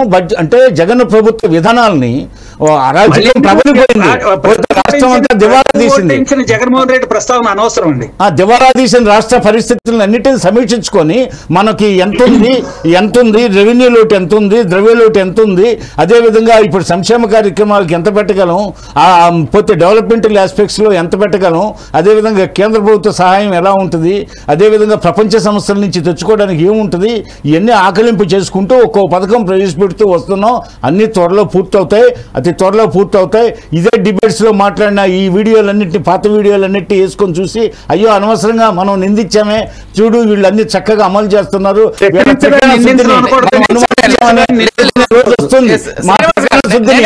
అనుమానించామే అనవసరంగా అని చెప్పి వస్తుంది. ఆ పరిస్థితి తెస్తాం, అందులో సందేహం లేదు. అంటే మాకు ఇంటర్నల్ పార్టీ మీటింగ్స్లో ఇప్పుడు పార్టీ కార్యకర్తలకు ఇచ్చే ఒత్తిడి ఉంటుంది. పార్టీ కార్యకర్తలు మీరే కాదు, ప్రతిపక్షం గుర్తు చేయడం బాధ్యత. అదేవిధంగా పార్టీ కార్యకర్తలు కూడా రోజు ఒత్తిడి చేస్తూనే ఉంటారు. మాకు గ్రామాల్లో అడుగుతున్నారు, మనం ఇంకా చేయలేదు, లేట్ అవుతుందని చెప్పేసి ఒత్తిడి పెంచుతుంటారు.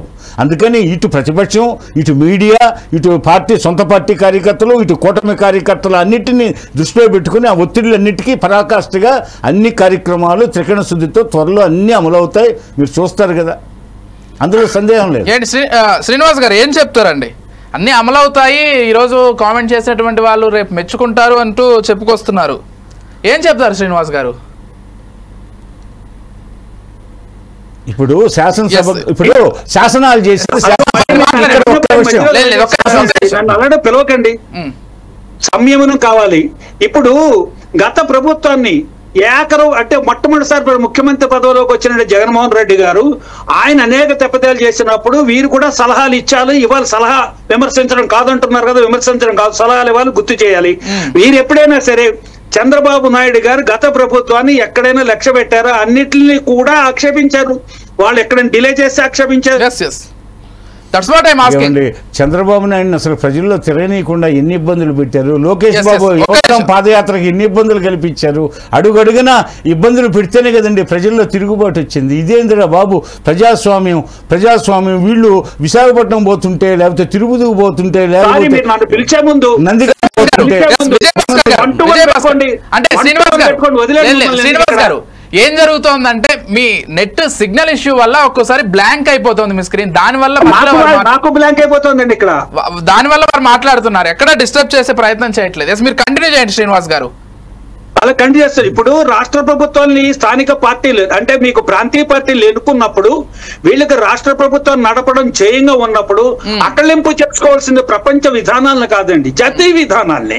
జాతీయ స్థాయిలో ఏ రకమైన ఆర్థికమైన విధానం వెళ్తోంది, ఏ రకంగా బడ్జెట్ ఎలొకేషన్స్ వస్తున్నాయి, ఏ రకంగా కేంద్రం నుంచి రాష్ట్రానికి సహాయాలు అందుతున్నాయి, సెంట్రల్లీ స్పాన్సర్డ్ స్కీమ్స్ కానీ, లేదా కేంద్రం నుంచి వస్తున్న రాష్ట్రాల వాటాలు కానీ, రాష్ట్రాల వాటాలతో పాటు కేంద్రం సమకూరుస్తున్న అప్పులు అంటే ఏమిటంటే మీకు అడ్వాన్సులు ఇస్తారు, అడ్వాన్సులు కానీ ఇవన్నీ వస్తున్నట్టుగా తెలుసుకుంటున్నారా, లేదా కేంద్రాన్ని కేవలం విమర్శిస్తూ అశ్రద్ధ చేస్తున్నారా? ఇప్పుడు నిధులు రావడానికి ఏ మాత్రం కూడా దొంగదాటు పద్ధతి లేదండి. ఏ రాష్ట్రానికి కూడా ప్రతి రాష్ట్రము తన యొక్క రిప్రజెంట్ చేసి తనకు రావాల్సిన నిధులు ముక్కుబండి వసూలు చేసుకుంటున్నాయి కేంద్ర ప్రభుత్వం నుంచి. రెండవది రాష్ట్ర ప్రభుత్వం విధిస్తున్న అనేక పన్నుల ద్వారా వచ్చే ఆదాయము కేంద్రం నుంచి వచ్చే నిధులు కాకుండా ఇంకా మీరు ఏదైతే వనరులను సమకూర్చుకుంటున్నారో లోన్స్ ద్వారా, అప్పుల ద్వారా అన్ని తనఖాలు పెట్టి వీటికి సరి అయినటువంటి వినియమం, ఆర్థిక వినియమం, ఆర్థికంగా ఎలా వినియోగిస్తున్నారు అన్నది వైట్ పేపర్ ఇవ్వాల్సిన బాధ్యత రాష్ట్ర ప్రభుత్వాలు ఉంది. ఇంత తీర్థమైనటువంటి విమర్శలు వస్తున్నప్పుడు అదే రకంగా మీకేదైతే మీకు ప్రాముఖ్యతలు ఉన్నాయో ప్రయారిటీ వైజ్ ఎలొకేషన్స్ ఎంత, రిక్వైర్మెంట్ ఎంత, ఉన్నది ఎంత, మన చేతిలో ఉన్నది ఎంత, రిక్వైర్మెంట్ ఎంత, ఇంకా లోటు ఎంత ఉంది, దీని మీద ఏమైనా కాస్తంత ఎక్సర్సైజ్ చేయాలా? మీ దగ్గరకు అవగాహన ఉండాలా? అవగాహన లేకుండా లోటు వస్తుంది, ఆర్థిక వనరులు లేవు, రెవెన్యూ లేదు. మీకు రెవెన్యూ, రాష్ట్ర ప్రభుత్వానికి రెవెన్యూ లోటు పంపిస్తున్న కేంద్ర ప్రభుత్వాన్ని మీరు ప్రశ్నించారు. గత ప్రభుత్వానికి ఇస్తే అది రాష్ట్ర ప్రభుత్వం వ్యక్తులకి ఇచ్చింది కాదు, అది జగన్మోహన్ రెడ్డికో, చంద్రబాబు నాయుడు గారికో, ఎవరికో, నాకో లేదా మార్క్సిస్ట్ పార్టీ లీడర్ గారికో ఇచ్చిన కాదు, రాష్ట్ర నిధికి ఇస్తారు, రాష్ట్ర బొక్కసానికి ఇస్తారు. కాబట్టి ఇక్కడ ప్లానింగ్ ఉండాలి. ఎప్పుడు కూడా ఓడిపోయిన పార్టీని విమర్శించడం వల్ల మీకేమొస్తుందంటే ప్రజల యొక్క దృష్టి మళ్ళీ అయిపోయింది. ప్రజలు చాలా అవేర్నెస్ క్రియేట్ అయింది.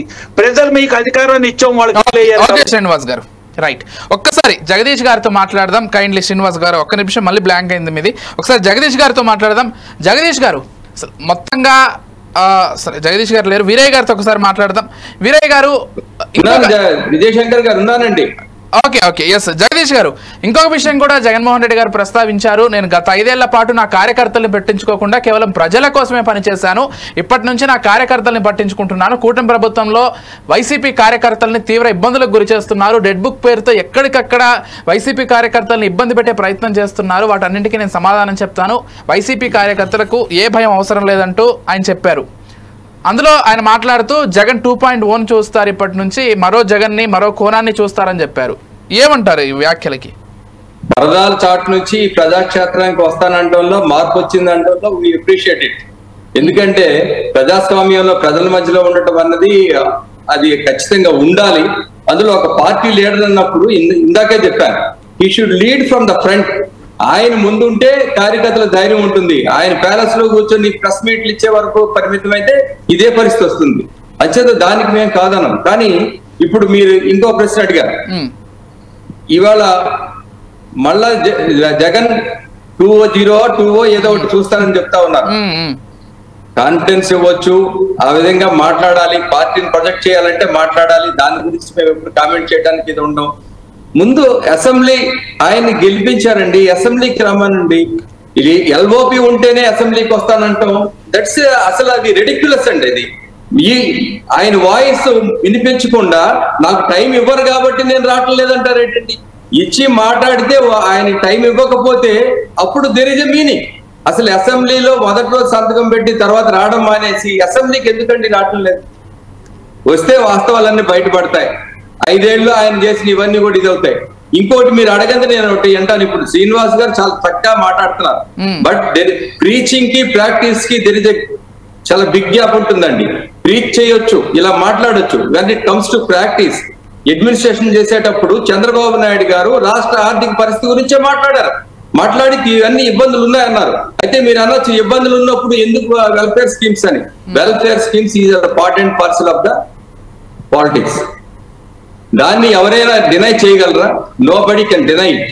అంచేత వాటిని చేస్తూనే ఇవన్నీ చేయాలంటే ఇబ్బందులు ఉన్నాయన్నది చంద్రబాబు నాయుడు గారు మాట్లాడారు. దాన్ని మీరు ఇంకోలా అర్థం చేసుకొని ఆయన పథకాలు అమలు చేయరు అన్నది ఇక్కడ అది రాదండి. చెయ్యరు అనేది చెప్పట్లేదు జగదీష్ గారు. డిలే అవ్వడం కూడా తప్పనేది మాట. డిలే అవ్వడం కూడా పొరపాటు అనేది కదా మేము చెప్పేది. ఏదండి? పథకాలు ఇస్తామంటున్నారు మీరు, ఇప్పటికి కొన్ని ఇచ్చాము, భవిష్యత్తులో కొన్ని ఇస్తాము, పథకాలు చెప్పినవన్నీ కూడా నెరవేరుస్తామని చెప్తున్నారు. మేము చెప్పేది ఏంటంటే 5 ఏళ్ల మ్యాండేట్కి అధికారం లేకొచ్చినటువంటి మీ పార్టీయో గత పార్టీయో తెలంగాణ పార్టీలో ఏవైనా అయి ఉండొచ్చు. 5 ఏళ్ల మ్యాండేట్కి అధికారం లేకొచ్చి 4 ఏళ్లకు పథకాలు ఇవ్వడము, 3 ఏళ్ల వరకే పరిమితం అవ్వడం, లేకపోతే చివరి 1 సంవత్సరం మాత్రమే ఇవ్వడం ఏ సంకేతాన్ని ఇస్తుంది? ప్రజల్ని మోసం చేద్దాం అనుకుంటున్నారా, లేకపోతే ప్రజల అమాయకులు అనుకుంటున్నారా? ప్రజల అమాయకులు అనుకుంటే వాళ్ళు ఖచ్చితంగా సూపులో పడినట్టే. ఎందుకంటే డెమోక్రసీలో ప్రజలకు ఉన్నంత చైతన్యం దేంట్లో ఉండదు. తక్కువ అంచనా వేస్తే ఖచ్చితంగా parties they will face the music, అందులో ఎవరైనా. అయితే ఇక్కడ ఏంటంటే అమాయకులు అనుకోవడం కాదు, బట్ బ్రీతింగ్ స్పేస్ ఇవ్వాలని కోరుకుంటున్నా. బ్రీతింగ్ స్పేస్ లో కొన్ని వెనక ముందవుతా ఉన్నాయి, కానీ ఏదైనా పర్ఫెక్ట్ గా అమలు చేయాల్సిన అవసరం అయితే ఖచ్చితంగా ఉంది. ప్రామిస్ చేసిన తర్వాత ఫుల్ఫిల్ చేయాలి. ఫుల్ఫిల్ చేయకపోతే దాని ఎఫెక్ట్ కూడా ఉంటుంది. నేను దాన్ని కూడా కాదనలేదు, ఫుల్ఫిల్ చేయలేకపోతే దాని ఎఫెక్ట్ ఉంటుంది ఖచ్చితంగా. రైట్ ఓకే అండి. ఫైనల్ గా ఒకసారి వీరయ్య గారితో మాట్లాడి కంక్లూడ్ చేసేద్దాం. వీరయ్య గారు, మొత్తంగా రాష్ట్ర ఆర్థిక పరిస్థితికి సంబంధించి ఏ విధంగా ఉందో తెలిసి కూడా హామీలు ఇచ్చారు. సరే, హామీలు అటు ఇటు అవుతున్నాయి, మాకు బ్రీతింగ్ స్పేస్ కావాలని చెప్పారు. మరి గతంలో ఇదే వైసీపీ బ్రీతింగ్ స్పేస్ తీసుకుంటే వీళ్ళు గట్టిగా విమర్శలు చేశారు. సరే, ఇవన్నీ పక్కన పెడదాం. ప్రస్తుతం ఒక విషయాన్ని జగన్మోహన్ రెడ్డి గారు ఎక్కువగా ప్రస్తావించారు, ఎందుకంటే వారి వ్యాఖ్యలకు సంబంధించి ప్రస్తుత డిబేట్ కొనసాగుతోంది కాబట్టి. విలువలు, విశ్వసనీయత రాజకీయాల్లో కనుమరుగవుతున్నాయంటూ ఆయన చెప్పుకొచ్చారు. అంటే సొంత పార్టీకి సంబంధించి మరి ఆయనకు కూడా అదే విమర్శలు ఎదుర్కోవాల్సినటువంటి అవసరం ఉంది కదా. మరి ఆయన పార్టీ పూర్తిగా విలువలు, విశ్వసనీయతని పాటించాయనే భావనలో ఆయన చెప్పారా, లేకపోతే ఏ విధంగా అర్థం చేసుకోవాలి? ఇప్పుడు హామీలు ఇవ్వడం తప్పు కాదండి.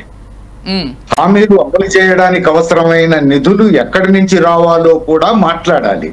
అప్పుడే ఆ విలువలు ఉన్నట్టు, అప్పుడే విశ్వసనీయత వస్తుంది ప్రజల్లో. ఇప్పుడు ఆంధ్రప్రదేశ్ ఉద్యోగులు వాళ్లకున్న ఆదాయంలో 30% పన్ను వసూలు చేస్తున్నారు. కేంద్ర ప్రభుత్వం 30% ఆదాయం పన్ను గోల్డ్ ఊడగొట్టి వసూలు చేస్తోంది. కానీ అంబానీ దగ్గర గత సంవత్సరం వసూలు చేసింది 18.6%. ఎవరు ధనికులు, ఎవరు పేదలు? అంబానీ, అదానీల దగ్గర కూడా అదే 30% వసూలు చేస్తే ఆంధ్రప్రదేశ్ కి ఎక్కువ నిధులు ఇవ్వచ్చు కదా, అప్పుడు హామీలన్నీ అమలు జరపొచ్చు కదా. ఈ మాట జగన్మోహన్ రెడ్డి గారు చెప్పరు, ఈ మాట చంద్రబాబు నాయుడు గారు చెప్పరు. మరి వీళ్ళకి ఏ విలువలు ఉన్నట్టు, ప్రజలు ఎందుకు వీళ్ళని విశ్వసించాలి అని అడుగుతున్నా నేను. ఇది అందుకని విలువలు, విశ్వసనీయత గురించి మాట్లాడేటప్పుడు ఈ హామీలకు అవసరమైన నిధుల గురించి సరిగ్గా మాట్లాడితే వాళ్ళు కూడా నిజంగా విలువలు పాటిస్తున్నట్టు, విశ్వసనీయత పొందడానికి తగిన అర్హతను సంపాదించినట్టు అవుతుంది. ఓకే అండి. శ్రీనివాస్ గారు, ఒక్క క్వశ్చన్ అండి. అంటే పదే టీడీపీ వ్యాఖ్య చేస్తుంది కాబట్టి మీ దగ్గర ప్రస్తావిస్తున్నాను. గత వైసీపీ పాలనలో కేవలం వచ్చిన డబ్బుల్ని పంచిపెట్టడం మాత్రమే చేశారు. మేము అలా కాదు, సంపద సృష్టించి రాష్ట్రంలో ప్రజలకు పంచే ప్రయత్నం చేస్తున్నాం. అందులో భాగంగానే కొన్ని డిలే అవుతుంటాయి, బ్రీతింగ్ స్పేస్ కావాలని. సరే, వాళ్ళ పరిభాషలో వాళ్ళు చెప్పారు. ఏదేమైనప్పటికీ నేను చెప్పినటువంటి మాటనైతే మీరు టీడీపీ నుంచి చాలాసార్లు వినుంటారు. సంపద సృష్టించి పంచిపెట్టేటువంటి పార్టీ మాది, లేకపోతే ప్రభుత్వం మాది. వైసీపీ అలా చేయలేదు, కేవలం డబ్బులు పంచేటువంటి విషయం చేసింది అనేది. సరే, దీనికి సంబంధించి మరి టీడీపీ ఏం సంపద సృష్టించింది, లేకపోతే టీడీపీ ఎటువంటి విధానాలతో ముందుకెళ్తుందంటే ఏం చెప్తారండి?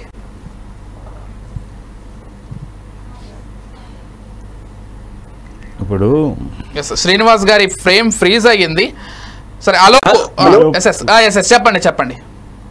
ఈ వేళ ఏదో ఉన్నట్టుండి 2024లో ఆయన ముఖ్యమంత్రి అయిపోయారు. ఇంతవరకు రాష్ట్రం గురించి కానీ అవగాహన లేదు, ఆర్థిక విషయాల మీద అవగాహన లేదు, రాష్ట్ర ప్రభుత్వం యొక్క విధి విధానాల మీద, రాష్ట్ర ప్రభుత్వం యొక్క బాధ్యతల మీద, ప్రయారిటీస్ మీద అవగాహన లేదు అనుకోవడానికి వీల్లేదు. జగన్మోహన్ రెడ్డి గారికి అవగాహన లేదు. ఆయన ఒక ఫ్లూక్ లో, ఆయన ఒక వేవ్ లో ఏదో రకంగా వచ్చారు. ఆయన ఎలా వచ్చారో ఏమిటో ఆయనకి తెలుసు, చంద్రబాబు నాయుడు గారికి తెలుసు, ప్రజలకి తెలుసు. ఈ వేళ ప్రజల దగ్గర ప్రయారిటీల గురించి, ఆదాయం వనరుల గురించి, గతంలో 2014లో రాష్ట్రం కొత్తగా ఏర్పడిన రాష్ట్రానికి ముఖ్యమంత్రిగా ఉన్న చంద్రబాబు నాయుడు గారు కేంద్రం మీరు యూజర్ చార్జెస్ బిల్స్ ఇవ్వట్లేదు, పోలవరం ప్రాజెక్ట్ కానీ కేంద్ర సెంట్రల్లీ స్పాన్సర్డ్ స్కీమ్స్ కి మీరు ఏది కూడా యూజర్ బిల్స్ ఇవ్వట్లేదంటే ఇవ్వాల్సిన అవసరం లేదని అందరి చేత కూడా చెప్పించారు, ఆయన చెప్పుకున్నారు. అసలు మీకు ఏ ఖాతాకి డబ్బులు వస్తున్నాయి కేంద్రం నుంచి, ఏ ఖాతాకి మీరు ఎలోకేట్ చేశారు, బడ్జెట్ ఎలోకేషన్ ఏ ఖాతాకి చేశారు, అవి ఆ ఖాతాకు ఖర్చు పెడుతున్నారా లేదా? ఇప్పుడు సంక్షేమం కానీ అభివృద్ధి కానీ ఏదైనా సరే అది మీరు ఎక్కడ ఏది ఎలా చేశారో ఆ డబ్బులు ఎక్కడ ఖర్చు పెడుతున్నారా గుత్త కట్టేసి, మీరు ఎక్కడి నుంచే రావాల్సిన డబ్బులన్నింటినీ కలిపేసి మీరు ఇంకొక దారి మళ్లిస్తున్నారా? దారి మళ్లించిన నిధులు ఏవైతే ఉన్నాయి దాని మీద మీకు నిఘా ఉందా? మీరు దాని మీద ప్రత్యేకమైన స్పష్టమైన అవగాహన ఉందా? ముఖ్యమంత్రిగా మిమ్మల్ని అడుగుతున్నాను నేను. జగన్మోహన్ రెడ్డి గారు కండువాన మెళ్ళ వేసేయక్కర్లేదు, జగన్మోహన్ రెడ్డి గారు కండువా ఇచ్చక్కలే. మీరు ప్రజల తరఫున రిప్రజెంట్ చేస్తున్నా. మీరు ముఖ్యమంత్రి అయ్యారు, కేంద్ర రాష్ట్రంలో ప్రభుత్వంలోకి వచ్చారు. ప్రభుత్వంలో మిమ్మల్ని ప్రజలు ప్రశ్నిస్తుంటే, ప్రతిపక్షాలు కానీ, ప్రజలు కానీ, మేధావులు కానీ, రాజకీయ అనుభవం ఉన్నట్టు అనేక మంది వ్యక్తులు కానీ, వీరయ్య గారు లాంటి ఉన్నారంటే ఎంతో సుదీర్ఘమైన అనుభవం ఉంది ఆయనకి ప్రశ్నించడంలో. కాబట్టి మీరు ఇచ్చే సంజాయిషి ఎలా ఉండాలి? అర్థవంతంగా ఉండాలి. మేము ప్రారంభిస్తాం. ఎప్పుడు ప్రారంభిస్తారు? మీరు పెళ్లి చేసి వెంటనే కాపురం ప్రారంభించాలి. మీరు 15-14 సంవత్సరాలు ఏ సుదీర్ఘమైనటువంటి రాజకీయ అనుభవాన్ని ముఖ్యమంత్రిగా రాష్ట్రంలో ప్రతి అణువు, ప్రతి గ్రామం, ప్రతి సెంటు, ప్రతి చేను, ప్రతి నీటి వనరులు, ప్రతి ఆర్థిక వనరులు, మీరన్నారు సంపద సృష్టించడానికి మీకున్నంత విజన్ ఇంకెవరికి ఉండదు. నేను ఒప్పుకుంటున్నాను, విజనరీ. కానీ ఇంత విజనరీ, ఇంత అవగాహన ఉన్న వ్యక్తులు ఇంతకాలం ఇంకా మీరు లాగింగ్ కాలయాపన మీరు అన్నారు. కాలయాపన దేనికి అవుతుంది? వనరులు సృష్టించుకోవడానికి అవుతుందా? వచ్చిన వనరులు మీరు ప్లాన్ చేసుకోవడానికి అవుతుందా? లేదా ఎప్పట్లాగా జగన్మోహన్ రెడ్డి మీద ఆపాతి ఇచ్చేస్తారా? ఆయన అడ్డుపడుతున్నాడు, అభివృద్ధి కట్టబడుతున్నాడు. మీకు నీళ్లకు ఎవడో గండి కొడితే, కాలువకి పోలవరం ప్రాజెక్టుకి మీకు బ్యాక్ వాటర్స్ కి గండి కొడితే జగన్మోహన్ రెడ్డి గారు అన్నారు. మీ దగ్గర నిఘా ఉంది, ఎవరి మీద అనడానికి వీల్లేదు. రాష్ట్ర ప్రభుత్వానికి అబ్సల్యూట్ మెజార్టీ ఉంది, అధికారం మీకు ఇచ్చారు ప్రజలు. మీరు ఎవరినో వంక చూపించడానికి వీలు లేదు. మీరు శ్రీనివాస్ గారు, మీరు ప్రతిపక్షంలో ఉండే అధికారం పైన విమర్శలు చేయడం అనేది హక్కు. ఇప్పుడు శ్రీనివాస్ గారు వినిపిస్తోందా? ఒక్క నిమిషం అండి. శ్రీనివాస్ గారు వినిపిస్తోందా? వినిపిస్తోందండి. అంటే మీరు అన్నది వాస్తవం. ఎందుకంటే ప్రతిపక్షంలో ఉండే అధికారం పక్షం పైన విమర్శలు చేయొచ్చు, కాకపోతే అధికార పక్షంలో ఉన్న వాళ్ళు వ్యవస్థలన్నీ వాళ్ళ చేతుల్లో ఉంటాయి. ఇంకా ప్రతిపక్షాల పైన విమర్శలు చేయడం అనేది అది బాధ్యత రాహిత్యంగానే పరిగణించాలి. ఒకవేళ నిజంగానే ఏదో పడవ విషయంలోనే లేకపోతే ఇంకొక విషయంలోనే వాళ్ళకి అనుమానాలు ఉంటే విమర్శల కంటే విచారణకు కదా వాళ్ళు పూనుకోవాల్సింది. బాధ్యత వహించాలి. నా పెరట్లో కొబ్బరికాయలు దొంగలు దొబ్బేశారని చెప్పి డీజీపీ, ఎస్పీ అనగలరా? ఎస్పీ మా దగ్గర దొంగతనాలు జరుగుతున్నాయి, పోలీస్ స్టేషన్ లో దొంగతనాలు జరుగుతున్నాయి అనగలరా? అధికారులు పవర్స్ అన్ని మీ చేతిలో ఉన్నాయి. ఏమండి, ఒక్క విషయం చెప్తాను. మనిషికి అధికారం ఉంటే పవర్ ఉంటే ఆ పవర్ బాధ్యతతో కూడా ఉంటుంది. బాధ్యతతో కూడిన పవర్ ఉంటుంది. పవర్ మాత్రం ఏం చేస్తామంటే ప్రజలు చాలా చైతన్యవంతులయ్యారు. మీకు ఇవాళ మీరు అన్నారు వ్యవస్థలన్నీ ఇప్పుడు జగన్మోహన్ రెడ్డి బాధ్యతాయుతమైన మనిషి అయితే శాసనసభకు వచ్చి ఈ సమస్యలన్నీ ప్రస్తావించవచ్చు కదా. శాసనసభకు ఎందుకు రావట్లేదు? ఆయన శాసనసభకు రాకుండా బయట తిరుగుతానని చెప్తున్నాడు. బయట తిరుగుతాను, నేను ఇప్పుడు దాకా మీ ప్రజలకి సంక్షేమ కార్యక్రమాలు చేశాను, ఇక నుంచి కార్యకర్తలు వచ్చి పెడతాను, నా 30 సంవత్సరాలని. ఆవశ్యకత ఉంది. మీరు ఫెయిల్ అయ్యారు ఒప్పుకోండి. ఇప్పటికీ ఇంకా కాలయాపన చేస్తున్నారు. ముహూర్తం పెట్టారా? ఫెయిల్ చెప్పడానికి వచ్చింది 8 నెలలు పూర్తి కాలేదు.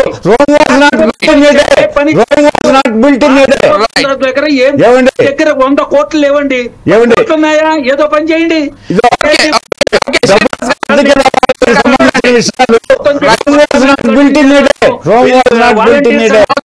జీతాలు ఎక్కువ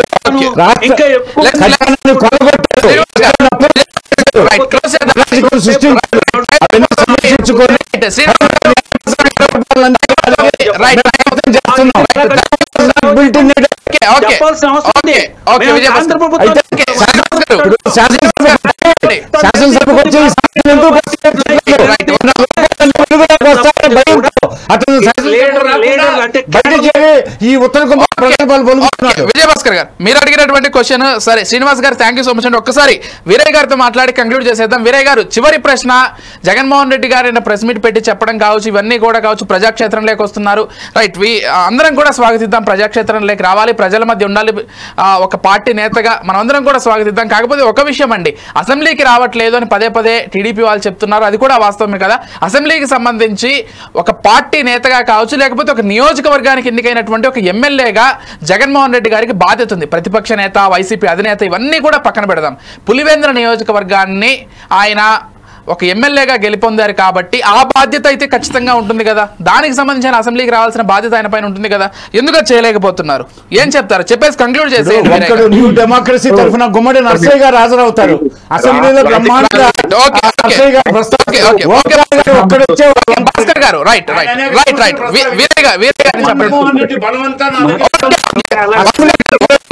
చెప్పనివ్వండి. ఎస్ వీరయ్య గారు కంక్లూడ్ చేయండి మీరు. రాజకీయాల్లో కొత్త పరిణామం చూస్తున్నాం. ఇది అందరికీ ఆశ్చర్యంగానే ఉంది. తెలంగాణలో కేసీఆర్ గారు అసెంబ్లీలో అడుగు పెట్టరు, ఆంధ్రప్రదేశ్ లో జగన్మోహన్ రెడ్డి గారు అసెంబ్లీలో అడుగు పెట్టరు. ఈ అసెంబ్లీకి పోనోళ్ళు అసలు అసెంబ్లీకి ఎందుకు పోటీ చేయాలి? అవును, ఆ నియోజకవర్గ ప్రజల్ని మోసం చేయటమే కదా. పైగా వీళ్ళు ప్రతిపక్ష నాయకులుగా ఉంటారు. ఎందుకు ఉండాలి ప్రతిపక్ష నాయకులుగా? ప్రజలు ఒకసారి వీళ్ళు ప్రతిపక్ష నాయకులుగా ఉన్న తర్వాత శాసనసభ్యులుగా ఎన్నికైన తర్వాత శాసనసభకు హాజరు కావాలి, ప్రభుత్వ విధానాలను పరిశీలించాలి, తప్పుల మీద ఖచ్చితంగా వాళ్ళ అభిప్రాయం చెప్పాలి, ప్రజల కోసం శాసనసభలో పోట్లాడాలి, శాసనసభ వెలుపల కూడా ప్రజల దగ్గరికి పోవాలి. వీళ్ళు ప్రజల దగ్గరికి పోరు, శాసనసభలకు రారు, ఎక్కడనో ఇంట్లో పడుకుంటే ఇంట్లో పడుకునేదానికి వీళ్ళు పోటీ ఎందుకు చేయాలి? అందుకని ఇది అత్యంత బాధ్యత రాహిత్యం. రావాల్సింది ప్రజలు. అందుకని ఓకే వీరయ్య గారు థ్యాంక్ యూ అండి, thank you so much. Veeraiah గారు, గోసాల శ్రీనివాస్ గారు, పాదయాత్ర వెంకటేశ్వర రెడ్డి గారు, విజయభాస్కర్ గారు, జగదీష్ గారు, ప్రతి ఒక్కరికి డిబేట్లో పాల్గొన్నటువంటి ప్రతి ఒక్కరికి కూడా థ్యాంక్ యూ సో మచ్ అండి. ఎస్ మొత్తంగా జగన్మోహన్ రెడ్డి గారు చెప్తున్నట్లుగా విలువలు విశ్వసనీయత అనేవి రాజకీయాల్లో ఉండాలని ఆయన చెప్తూ ఉన్నారు. మరి వీటికి సంబంధించి కూటమి వైపు నుంచి అయితే అవి మీ వైపు నుంచి లేవు కాబట్టి ప్రజలు మిమ్మల్ని 11కు పరిమితం చేసి ఇంట్లో కూర్చోబెట్టారని చెప్తున్నారు. కాకపోతే జగన్మోహన్ రెడ్డి గారు చెప్తున్నట్లుగా విలువలు విశ్వసనీయత అనేవి ప్రజల్లో కోల్పోతే టీడీపీ పరిస్థితి అయినా జనసేన పరిస్థితి అయినా ఏదైనా రేపటి రోజున అధికారం కోల్పోయే దిశగానే అడుగులు వేయాల్సినటువంటి పరిస్థితి ఉంటుంది. ఇంకో విషయం ఏంటంటే మరి జగన్మోహన్ రెడ్డి గారు తన 2వ రూపాన్ని చూడబోతున్నారు, జగన్ 2.0ని చూడబోతున్నారు, కార్యకర్తల కోసం పనిచేసేటువంటి జగన్మోహన్ రెడ్డి చూడబోతున్నారని చెప్తున్నారు. చూద్దాం మరి రాబోయే సమీప భవిష్యత్తులో జగన్మోహన్ రెడ్డి గారు ప్రజల్లోకి ఏ విధంగా రాబోతున్నారు, ఎటువంటి విధానాలతో ముందుకు వెళ్ళబోతున్నారనేది. Keep watching Foresight news.